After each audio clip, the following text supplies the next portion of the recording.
खड़ूस लश्टियाल के पहाड़ी देहात सड़कों से महरूम है, जिसकी वजह से इन्हें कई तरह की मुश्किलात का सामना है।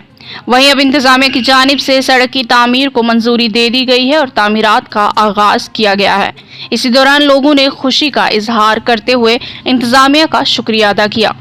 देखिए कुपवाड़ा से बट मुजफ्फर की ये report.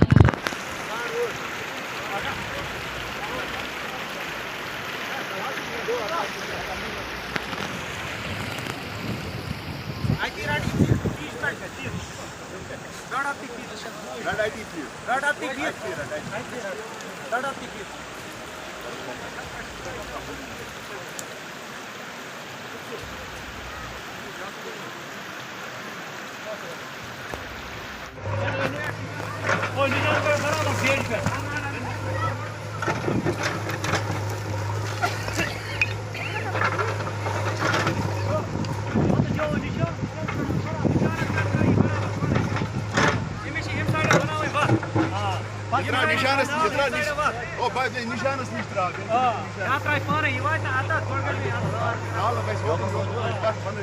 Je para, je hebt een goeie.